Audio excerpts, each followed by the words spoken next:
Hello and welcome to Politics War Room with Watergate prosecutor and host of Hashtag Sisters-in-Law, Jill Wine-Banks, and I'm Al Hunt. James Carville will be back next episode. This week, our guest is the Dean of the Paul Nitze School of Advanced International Studies at Johns Hopkins and the former Deputy Secretary of State, Jim Steinberg. Now remember, we love taking your questions, so write into politicswarroom@gmail.com or send a tweet to @Politicon for next week's show. We'll get to as many as we can, but don't forget to tell us where you're from.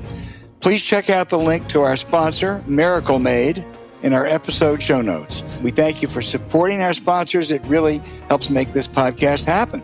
So please tell your friends about us and remind them to subscribe on Apple Podcasts, Spotify, or wherever you get your podcast. Hey, Jill, it's such a pleasure to have you on elevating this podcast. Let's do a little preview of Thursday night's debate and what to look for. Let me start with 2 points. I think what matters is the overall impression. It's not scored like a boxing match, and I'm skeptical of instant polls. And 2, I think you're going to look, both are going to try to get under the other's skin. And it's essential that Joe Biden not go for the bait when Trump makes wild insults about his family or something. What are your thoughts going into Thursday night? So I agree, Al, with everything that you said. I would say that although the overall impression is what should matter, when somebody scores a real zinger, it gets press headlines. It does. So part of what I'm concerned about is how the press covers this. There was just an article that showed that it's not my imagination that they, like by 7 or 8 times, cover more about the mental acuity of Biden than they do about Trump, even though Trump is as bad or worse in terms of errors and also in terms of crazy, just getting out of control stuff. So the overall impression will be, is it amazing if Trump stays calm and actually answers questions? I think it's highly unlikely. So I don't think he will do that, but I think you're right. We'll be looking for that. I think we, hopefully should be looking forward to some discussion of issues, the differences between immigration, economy, with Biden fostering a discussion about jobs, which have increased dramatically, and salaries that have increased, whereas Trump will just talk prices and the fact that you get less for your money now. And Biden has to be prepared to tell why that has nothing to do with him. Let's get into some of those issues in just a minute. But first, you are an incredibly distinguished lawyer and have been for a long time. I first saw you doing Watergate. I didn't get to meet you, but I was dazzled by you. I remember just thinking, my gosh, this is what a great woman lawyer looks like. This is what a great lawyer looks like. And you sure were. But this is different than a legal argument tonight, isn't it? Very different. Because although I would say in both cases, in a trial and in a debate, facts matter, but delivery may matter more in a debate. And so you have this combination of there'll be fact-checking, and we can expect that Trump, as always, will not stick to the truth. He has more Pinocchios than anyone else I know, awarded for fact-checking not being accurate. But I think delivery does matter. It does in front of a jury, but ultimately they really pay attention to the facts. And I've never been a flashy lawyer. I've always built on the facts and just organized them in a way that leads you inevitably to the conclusion I want you to reach. And I think that Biden can do exactly that. Yeah, I hope so. I think Trump already is trying to intimidate the umpires, work the umpires. That's what a lot of people do, as a matter of fact. I think Jake Tapper and Dana Bash are 2 professionals, and they're going to be okay on that. Most of the questions are predictable, as in every debate, and including 1 or 2 on abortion. Here's one, however, I hope they will ask Trump. Simply, as a Florida resident, how are you going to vote on that state referendum that would basically codify Roe in Florida? The only alternative is the current 6-week ban. This is returning the issues to the state. Which is preferable, Mr. former president. I don't think he'll like that question. He will answer it as, my vote is a secret thing and I'm not going to share it with you. That's how he will evade, as he often does, answering specific questions. And I think if he does, he'll get hammered for weeks on that. How are you going to vote? I mean, because the fact of the matter is he doesn't care about abortion, never has cared about abortion. It's just a useful vehicle for him. And now, since the Dobbs decision, in 2016, I think abortion slightly helped Trump as a political issue, and maybe it was pretty neutral in 20. Now it's an issue that completely favors the Democrats and favors Biden if he handles it well. The problem with abortion as an issue is that polling shows that it is low on the list of things people will vote on. In terms of their opinion, they 100% agree with the Democrats and disagree with the Republicans. But they will vote on the economy and other issues before they will make that the decisive factor. It should motivate a lot of people to vote who might not otherwise vote. So I think it will have an impact. And what they're doing now with both IVF and contraception and transgender treatment will also impact and will make huge swaths of groups say, I cannot vote for the Republicans because it impacts me personally. Yeah, I agree. I think abortion always ranks, as you say, 5th, 6th, or 7th. But yet in some tests, whether it's a special election in New York for Congress or a state election in Alabama, pollsters like Jim Gerstein tell me it brings out more voters than you think. It is one of those issues where people will say it's, yes, the 5th most important. But for instance, in that New York special election, he thought they'd win. He was the pollster for the Democrat. He thought they'd win by 3 or 4. They won by 7 or 8. And he said the reason was abortion brought out more women than we thought. I hope that that is true. It should. And it should bring out men as well, because men are affected. They are the fathers of those potential births.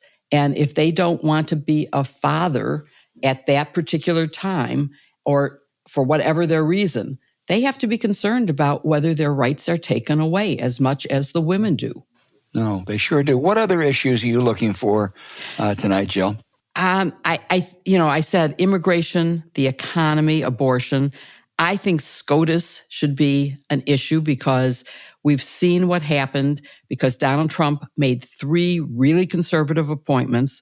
And, the predictions are that if he won another term, he could convince at least Thomas to retire, and he would be able to appoint a young Thomas, someone with his same viewpoints, but who could be on the court for another 40 years as opposed to Thomas.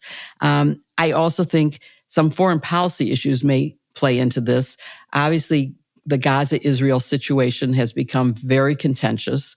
And the interesting thing is I don't know that you'll get a difference between the two of them. So that might help in a way because people are blaming Biden for his support of Israel, but obviously Donald Trump is a huge supporter of Israel. So that could be an issue. And I think, Biden has a chance to show some of the minority voters, Black voters, Latino voters, LGBTQ plus voters, young voters, why they should support him. He does have that opportunity on Thursday, and I hope that he will take it. Labor could be an issue because Donald Trump is trying to, portray himself as favorable to labor, which of course is absolutely not true. That doesn't stop him from making the claim, but hopefully he can be rebutted on that. Yeah, that's why I think actually I'm not as optimistic about Gaza being a draw because I think Donald Trump will lie. He'll say, never would have been a war if I had been president. I'm the strong man. I can settle Ukraine, Russia in 24 hours. Of course, that's utter, complete nonsense. Yeah. And the question is, I'm not totally sure of the format. As I said earlier, I think these are pretty darn good moderators. And I hope there's some follow-up and some fact-checking to capture either candidate, but it's going to happen far more with Trump when they tell out-and-out lies. Well, the good part of the format is that the mics will be muted when the candidate is not the speaker. And so that Trump cannot, as he did in the last time they debated, interrupt repeatedly and numerous times to the point where Biden actually had to said, "Shut up, man." And he was right. I mean, he was right. But this way, it can't happen. He gets his time to answer, and Biden gets his time to answer, and neither can interrupt the other. So that encourages me. I hope that they are both prepared, because that would be the way that you have a debate where you really do answer the questions that are asked.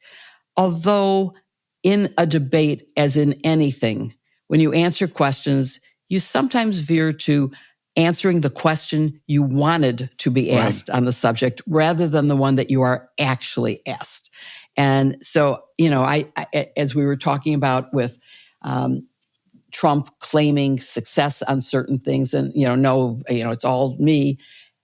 He can veer to answering what he wished he had been asked rather than how did you vote or how would you vote. He doesn't have to answer that. He'll talk about what free elections mean and why he doesn't have to answer. And so I'm sure they're both prepared to some extent, although we see no evidence that Donald Trump is actually looking at policy and preparing in the same way that Biden is preparing. Jill, at 8 p.m. Central Time, Thursday evening, how nervous are you going to be?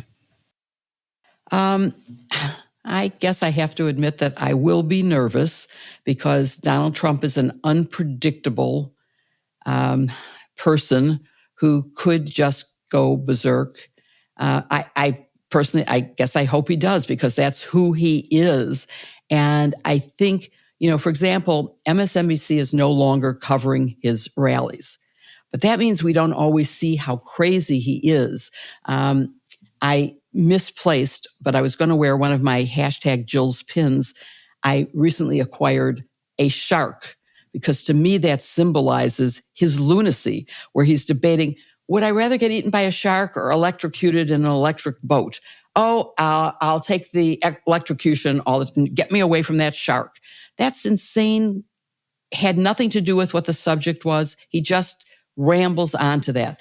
So I have to find my shark pin before I leave the house today, for sure. I want you to promise you're going to wear that shark pin Thursday night. Oh, I will. I will. Absolutely. All right, everybody. Thursday night, 9 p.m. Eastern Time, 8 Central Time. It will be a really important hour and a half.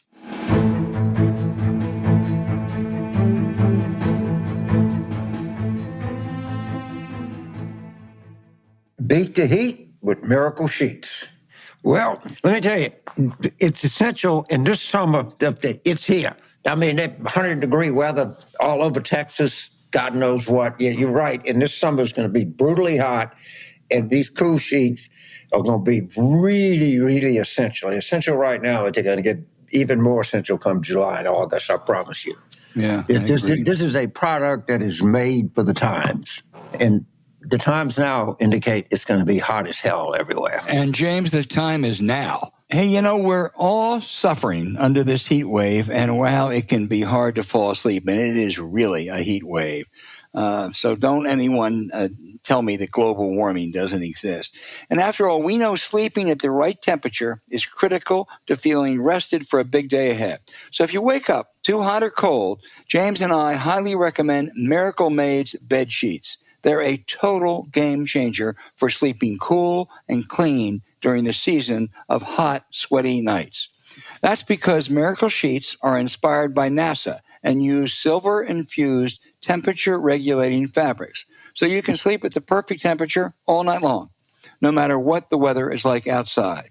Plus, the silver lining prevents 99.7% of bacterial growth, which means Miracle Sheets require 3 times less laundry because they stay clean and fresh 3 times longer. So stop sleeping on bacteria that can clog your pores and cause breakouts and acne. Sleep clean with Miracle instead. Your bed will feel freshly made every night. The NASA-inspired temperature-regulating silver-infused fabrics truly give you maximum comfort in any weather.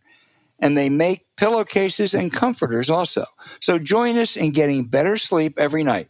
Not only are Miracle sheets luxuriously comfortable, they don't have the high price tag of other luxury brands. Miracle sheets even feel nicer than bed sheets used by some five-star hotels. So it's a vacation every time you get in bed. I picture myself in the Bahamas, but it's your call.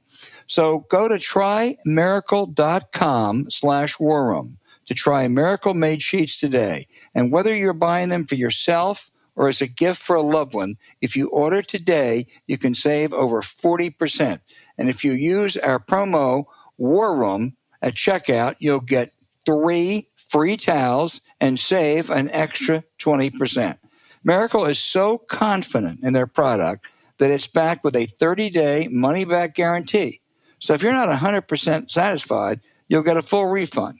Upgrade your sleep with Miracle Made. Go to trymiracle.com/warroom and use the code WARROOM to claim your free 3-piece towel set and save over 40% off. Again, that's trymiracle.com/warroom to treat yourself. So thank you, Miracle Made, for sponsoring this episode. You also can find the link in our show notes.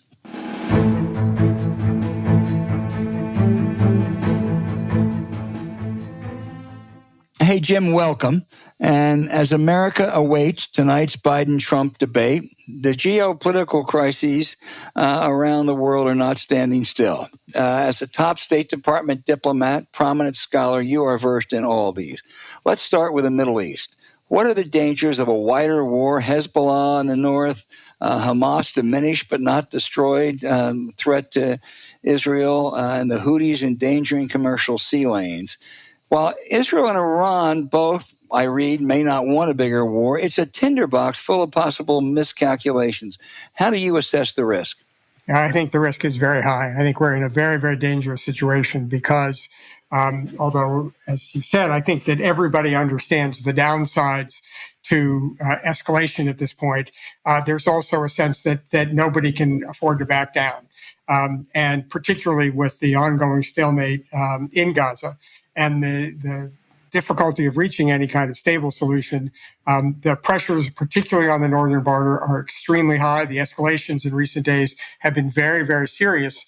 And there is a limited ability of each side to take the steps that would be necessary to calm this down. So I think particularly across the northern border, the danger of an escalation is high. We've heard reports from Israel that as the demand for personnel is declining in Gaza, there's an intention to shift forces up to the north, and the situation there is not stable.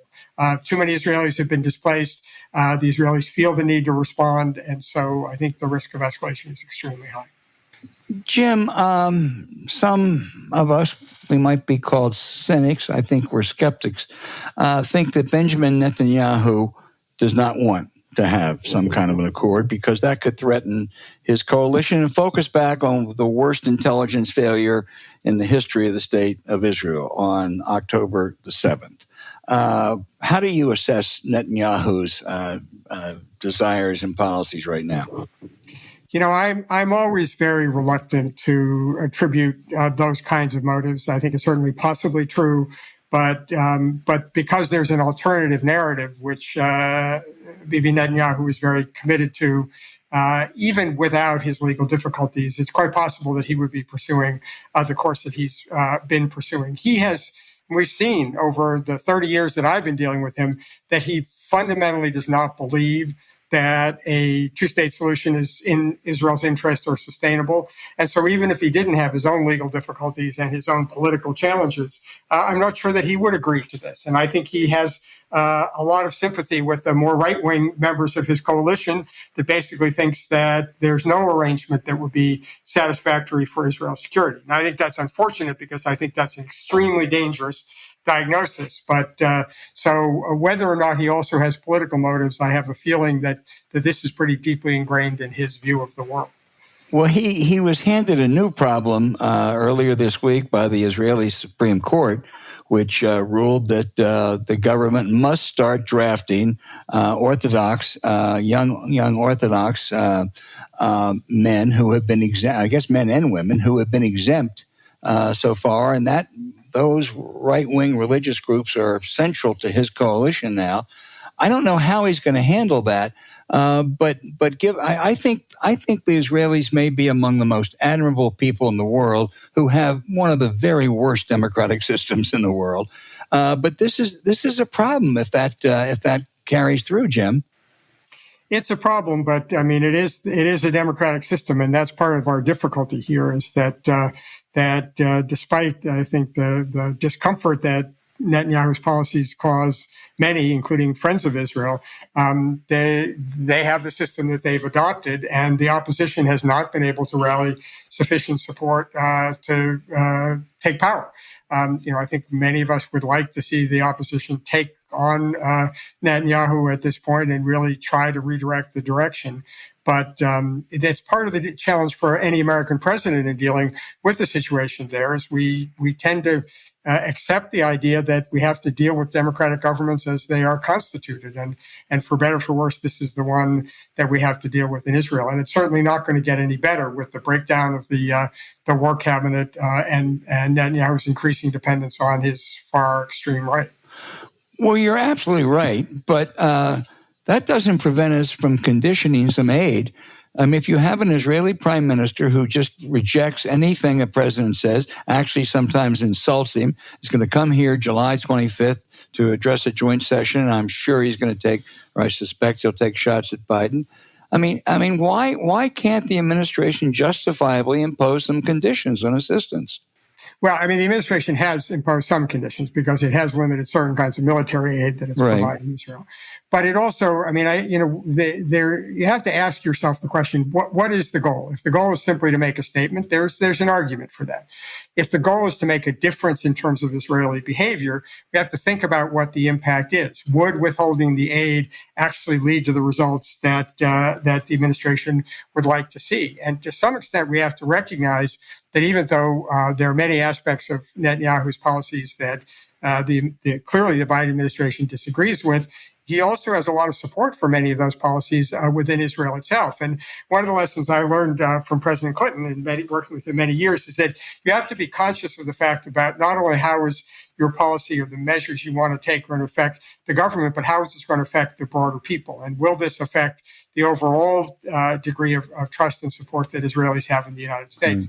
So the administration is walking a fine line here. And I think what it wants to do is, on the one hand, demonstrate that it is sympathetic with the big challenge that Israel faces. After all, Hamas has not stood down. Hamas has not sort of said, okay, we get it now, we're not going to continue this. Quite the opposite.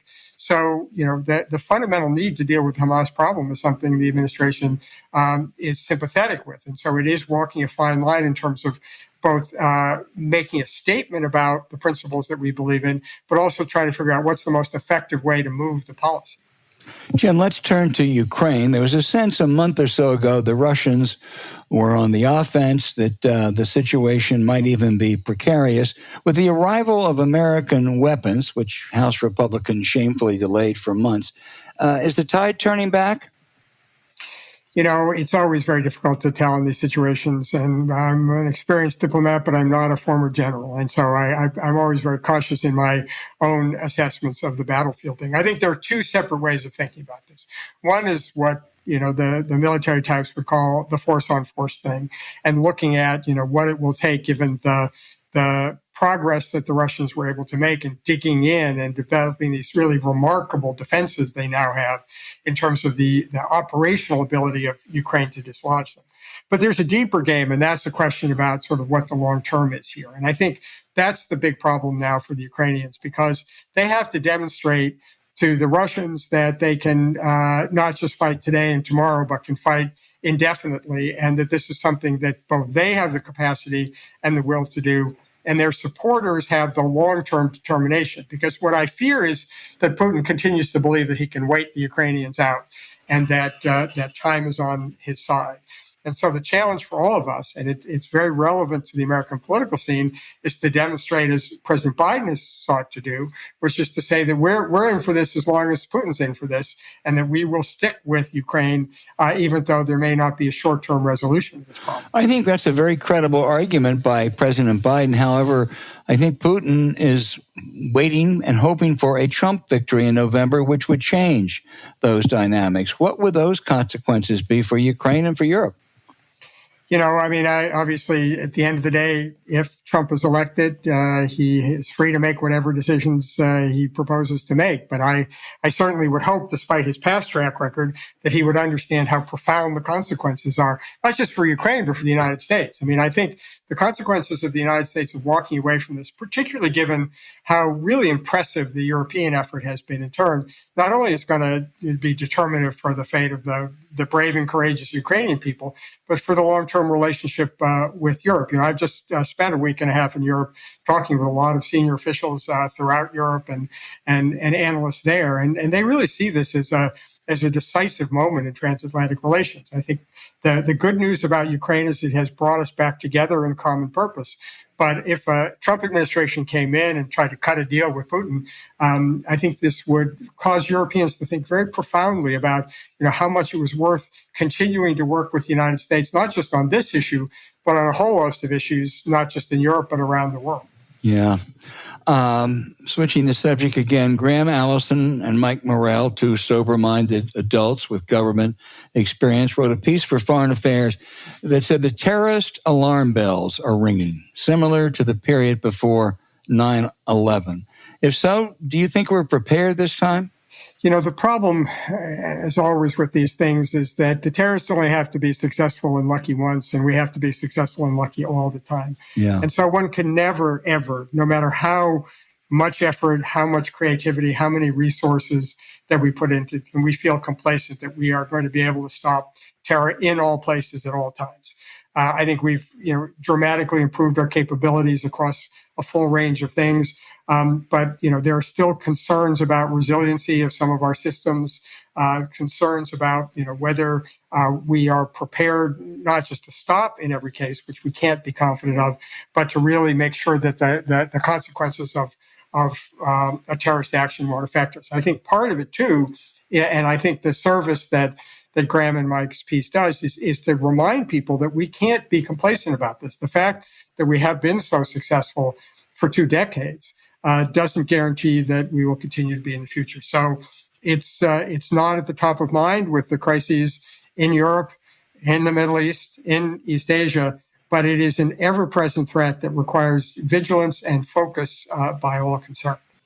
You mentioned East Asia. You have expertise in a lot of things. You have special expertise, you and Zeiss, in China. And your policy of strategic reassurance, which seemed sensible 10, 20 years ago, is it dead now with the aggressive, really anti-Americanism of Xi, who may be president for life? You say anti-Americanism, but this is, that's not how it's seen in China. They think of this as anti-Chinism in the United States. And there's a lot to be blamed for Xi's policies, a lot of assertiveness that's uncomfortable for us. But China is a big power, and we have to deal with it. And it's not enough just to sort of say, well, we don't like what they're doing, and so we're just going to push back on them. I think we have to recognize that China is going to insist on having a voice in international affairs, and we have to decide what we can allow them and what role we can allow them to play and what role would be completely unacceptable to us. Now, that begins with the fact that they cannot use force or the threats of force to coerce either us or our friends and neighbors, and we have to be very clear about that. But we also have to recognize that there are things that China believes that we do that are designed to harm and hurt them. And so the point of this idea of strategic assurance is not just for us to reassure them, but for them to reassure us. So in the first instance, as the rising power, China has to demonstrate to its neighbors and to us and the rest of the world that just because it's bigger and more powerful and more technologically advanced, that it's not going to try to push people around. And we see a lot of that pushing around taking place in vis-a-vis Taiwan and the South China Sea. And so if China wants us to be responsive to its concerns, it's got to start by showing that it can be what our good friend Bob Zoellick once called a responsible player. And so that's the reassurance that China needs to offer the rest of the world. And in return, I think we need to be prepared to say, if you're prepared to do that, then we're prepared to give you an appropriate seat at the table, given the size and consequence of China in the world. Well, I hope that's the case. But one of this podcast's favorite guests, and someone I suspect you respect, Congressman Raja Krishnamurthy, the top Democrat on the House China Committee, said recently that our earlier engagement with China basically was a mistake. No, I just disagree with the congressman, and he and I have had a chance to talk about that for many, many years. I mean, first of all, it's not obvious to me that if we had been more confrontational at an earlier stage, that things would have gone better, right? I mean, I think the notion that somehow if we had been tougher at an earlier stage, that China would have pursued a different path or would have been more willing to do what we said is not at all clear. I think that it was important to test the proposition and important to recognize that, we had a hostile policy towards China for the first 20 years after the communist revolution there, and that didn't prove very successful either. It didn't. So I think that it's just too easy to say because we don't like where we are now, that somehow if we had been tougher earlier, it would have come out better. Arguably, it could have come out worse. And by the way, none of our friends and allies at the time when we did that period of engagement in the 1990s and early 2000s would have supported us because all of them wanted to see constructive engagement with China too. There's no doubt that China, particularly under Xi, has taken a different turn, and we have to deal with that. And that has required us to take more forceful measures, which I support. But it's just too easy and too simple to kind of import that back to an earlier time and say, oh, that was all a terrible mistake. Yeah. Final question. Robert O'Brien, who might well be slated for a top post in any Trump administration, talks to the former president. He wrote a piece advocating really for a much, much harsher policy against China, even calling at one point to send all U.S. Marines to Asia. Now, he backed down from that a little bit. But how do you envision U.S.-China relations in 2025 if A, Trump is president, or B, Biden is reelected? And what's the difference?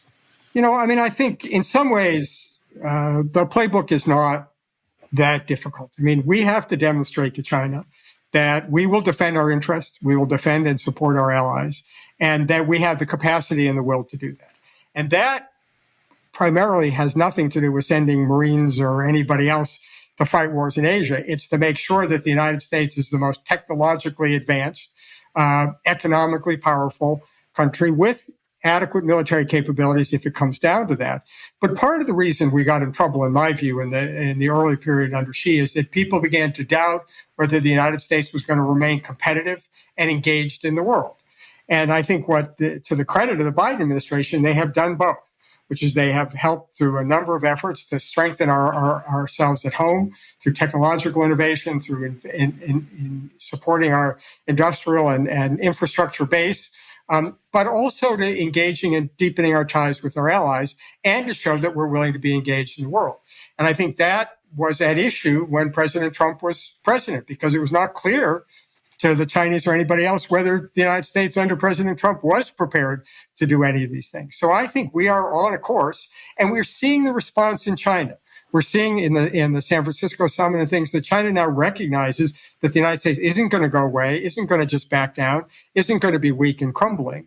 And so that's what we need to do. If we focus on our own inherent strengths, China will see that we are a formidable adversary, and it will cause them to think twice about their own objectives. So I think that should be the priority, and not simply focus on, hostile attitudes towards China and provoking a military confrontation.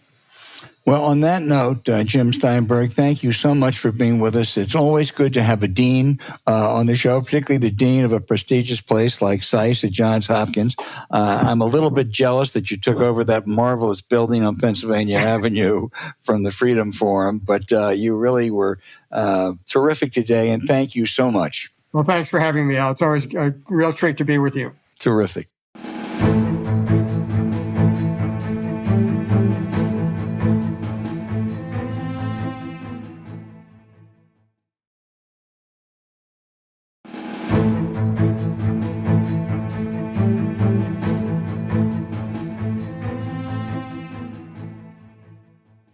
Hey, now for the outrage of the week. We know how crazy these House Republicans are.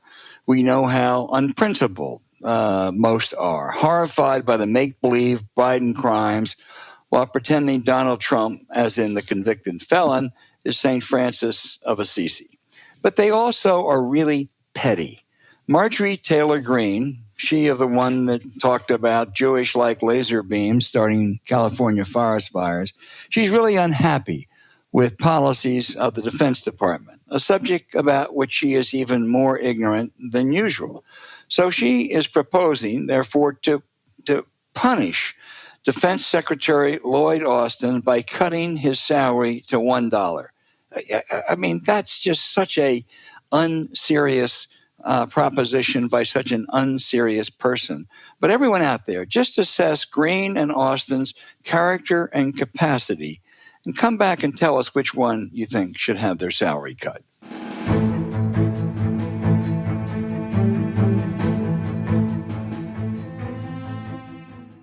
Hey, now for our listener questions, which are always a highlight every week. Jill, the first is from Leanne in Oak Park, Illinois. She wants to know, how worried should we be about agitators, instigators, and protesters at the Chicago convention this summer? Dirty trickster Roger Stone will undoubtedly be trying to stir the pot. I also worry that far-left Palestinian supporters will cause problems. Is Chicago ready for this? I believe they are. I've heard the plans from the mayor and from the police, and I think they're prepared. I wasn't in Chicago in 1968, which was an abysmal failure in terms of how the police and the mayor handled this. I think Chicago is ready, and I believe in the right of free speech. So I'm, happy to see protests, but they will be organized not to interfere with entrance to the convention, travel to the convention, or inside the convention. So I think it's going to be handled much better. We have the experience of 1968 and learn from our mistakes. I feel confident that it's going to go smoothly. Yeah, I'm hopeful, and I'm particularly hopeful if the Gaza situation has tamped down by then. But I can assure you, if anyone will be there to stir up the pot, it'll be the dirty trickster sleazebag of all times, Roger Stone. Yeah. Our next question is from Arthur in Covington, Kentucky. And I'm actually going to combine that with one from Charles in Christchurch, New Zealand. We're really big down in New Zealand, Joe, I'll tell you. Arthur says, if Trump and other Republicans lose this election cycle, will we face a domestic threat from supporters? The answer to that, Arthur, is you betcha. He will not accept the outcome. I don't care if it's more convincing than last time. He's a man with no regard for truth. He knows that he has to be in office probably to stay out of jail. And I don't think there is any way that Trump and his supporters will accept this. I know that the Biden team did a fantastic job last time. My dear friends Seth Waxman and the late Walter Dellinger and Don Verrilli won 60 cases. They are equally prepared this time. But Trump doesn't do anything gracefully.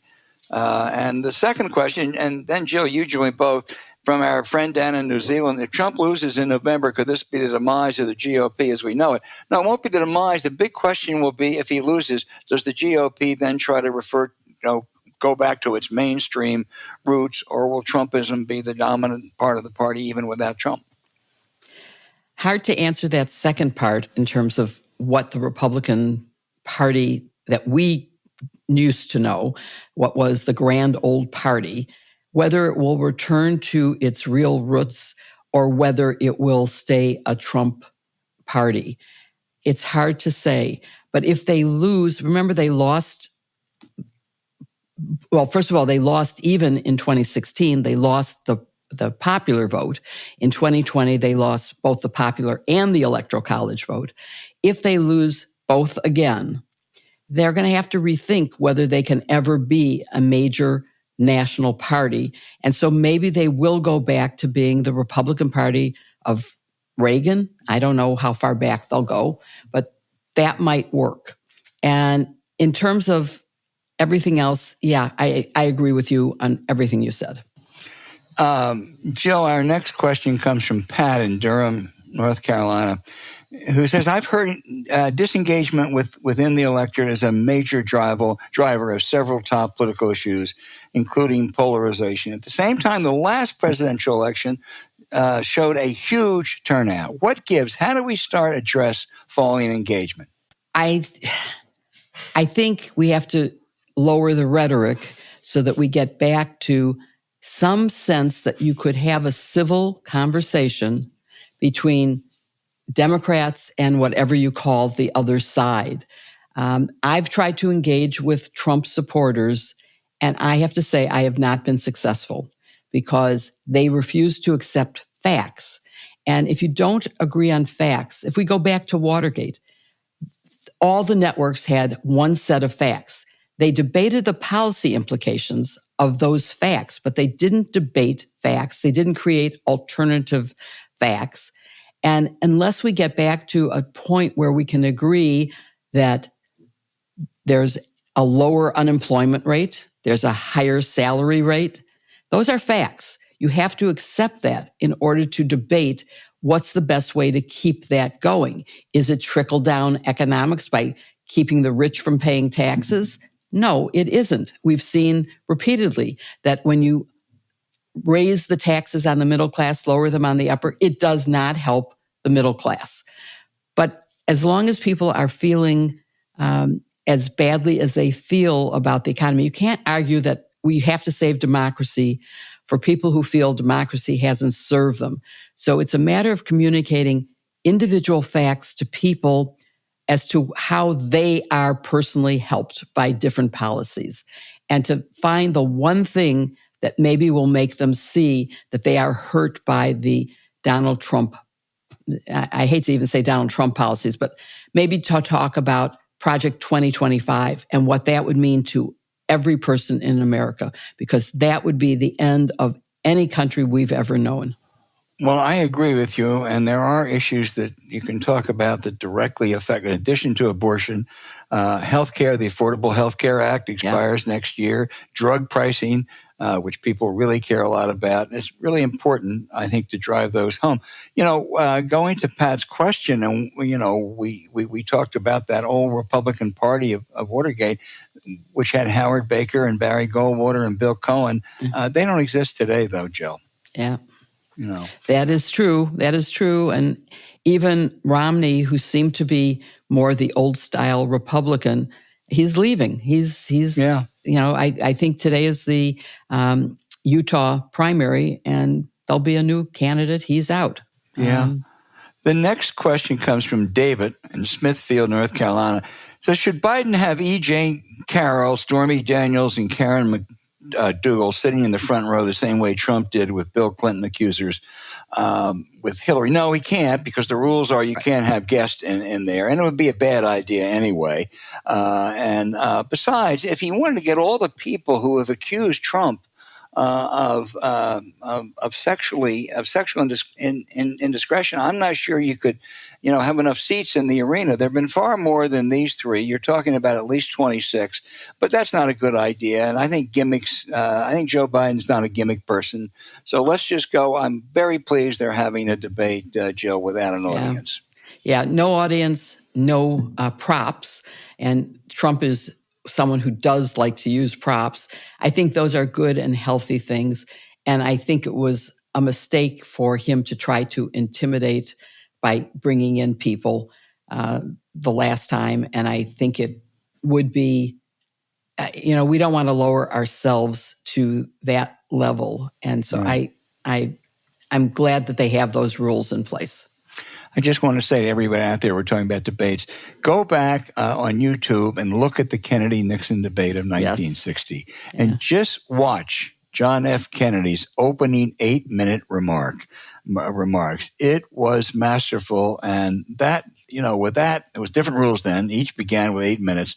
With that 8 minutes, I think the election was basically over. I doubt we're going to find anything quite so conclusive Thursday night, but we will see.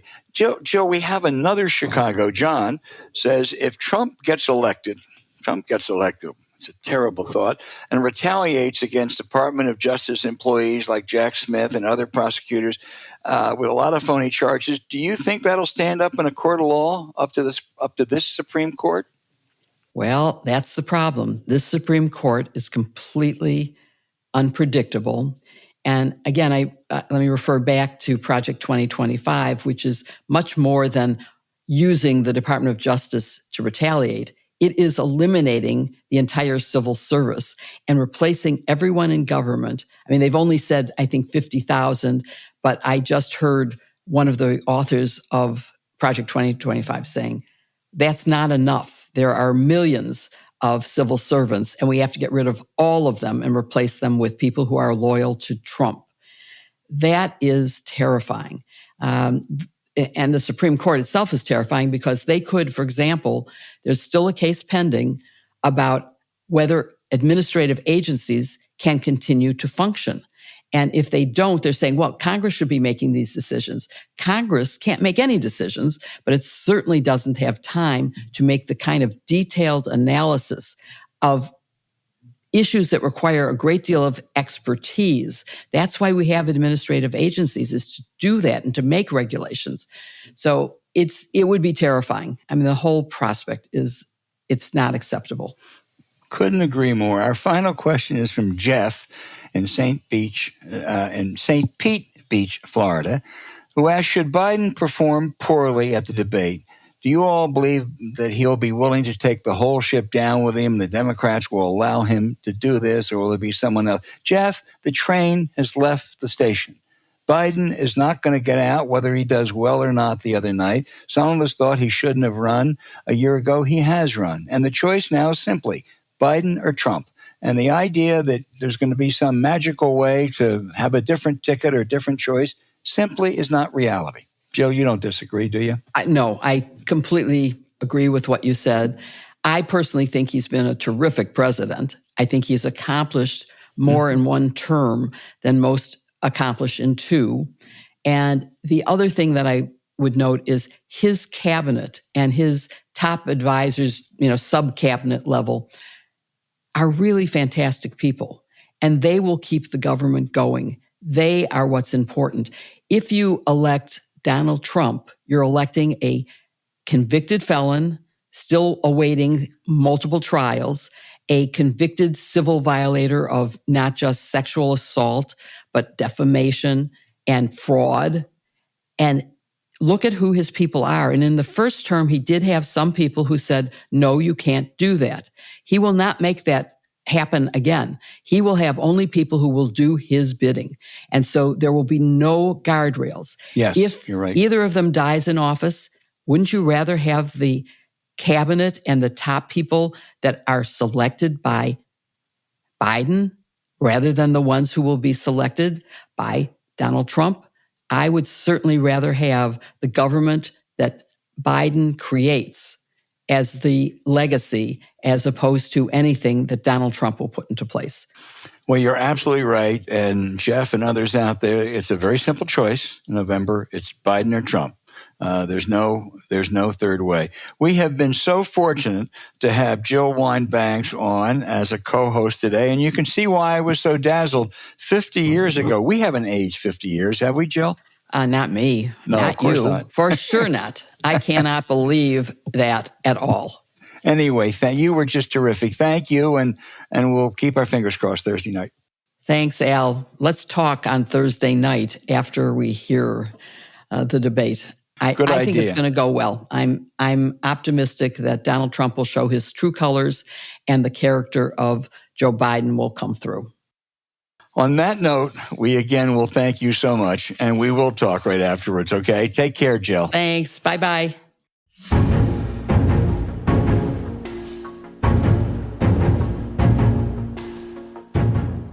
Hey, thanks for listening to Politics War Room with Jill Wine-Banks, and I'm Al Hunt. James Carville's going to be back next week, so start thinking of what to ask him. Don't forget to send your questions for us by email to politicswarroom@gmail.com or tweet them for next week's show @Politicon. Following this episode, we'd appreciate it if you check out the link to our sponsor, Miracle Made, in our episode show notes.